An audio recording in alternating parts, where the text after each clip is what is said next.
چلے آپ سے سوال پوچھتا ہوں. شہد کی مکھی شہد بناتی ہے, ٹھیک ہے.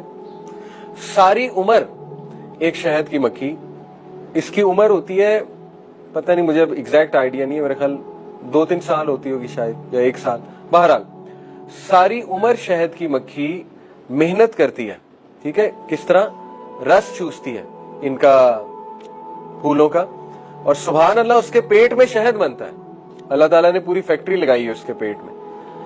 آپ مجھے اندازاً بتائیں کہ ساری عمر شہد کی مکھی کتنا شہد بناتی ہوگی, ایک شہد کی مکھی ساری عمر میں محنت کر کے, اندازاً بتائیں, تھوڑا آئیڈیا. 1 چمچ 2 چمچ یا کم, کتنا اندازاً ایک مکھی کتنا شہد بناتی ہے؟ اندازہ بتا دیں. 1 قطرہ, اس پہ سوچا جا سکتا ہے.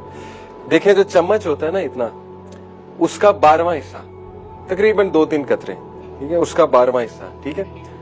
ساری عمر شہد کی مکھی کھپ کر, دیکھیں نا اب اللہ تعالیٰ, اللہ اس کو وحی کرتا ہے, سورہ نحل میں اللہ اس کو حکم دیتا ہے, ٹھیک ہے. تو اللہ کی انسٹرکشن ہے, یہاں وحی سے مراد انسٹرکشن ہے. تو ساری عمر کھپ کے وہ چند قطرے شہد کے بناتی ہے. اب اس نے تو کبھی نہیں کہا کہ میں کیوں کروں, کیا فائدہ, 2-3 قطروں کا کیا فائدہ, ٹھیک ہے. اس نے تو کبھی نہیں کہا, شکایت نہیں کی. پاکستانی شہد کی مکھی ہوتی تو اس نے آنا ہی نہیں تھا کام پہ, ٹھیک ہے.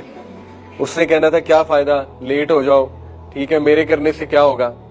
لیکن شہد کی مکھی اللہ تعالیٰ ہمیں اس سے سکھا رہا ہے. ایویں سورت, اللہ نے اس کے نام پہ پوری سورت کا نام رکھ دیا, نحل. کوئی چھوٹی بات ہے. اللہ نے, دیکھیں نا, عنکبوت کس کو کہتے ہیں؟ اسپائڈر کو.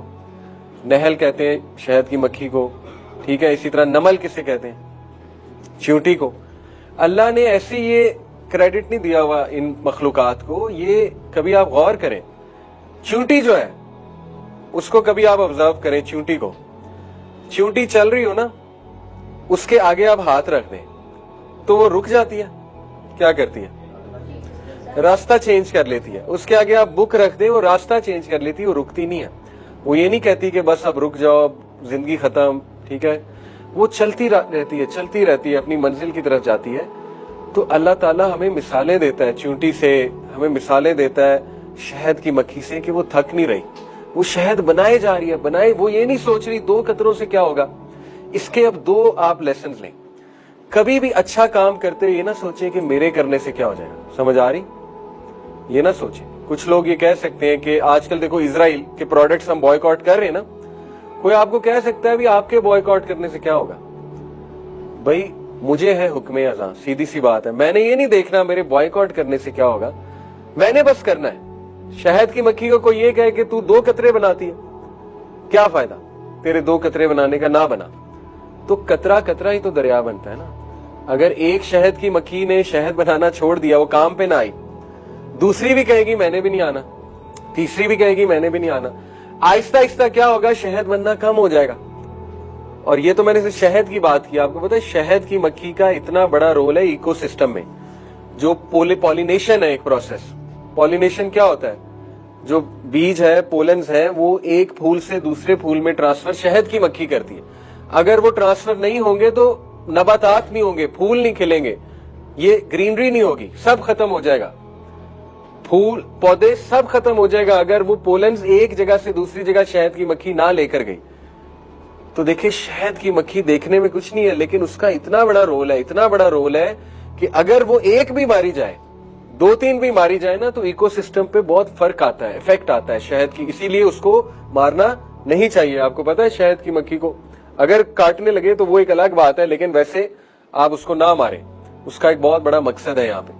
اینیوے ڈیمو کو مار سکتے ہیں, لیکن شہد کی مکھی جو ہے اس کا بہت بڑا ایک مقصد ہے.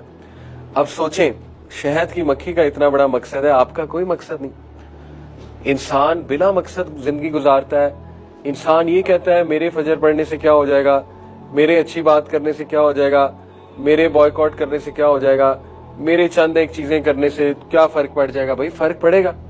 10 لوگ رول کو فالو نہیں کر رہے, ہو سکتا ہے آپ کہیں یار میرے رول کو فالو کرنے سے کیا ہو جائے گا. ہوگا, ہو سکتا ہے آپ کو دیکھ کے دوسرے فالو شروع کر دیں.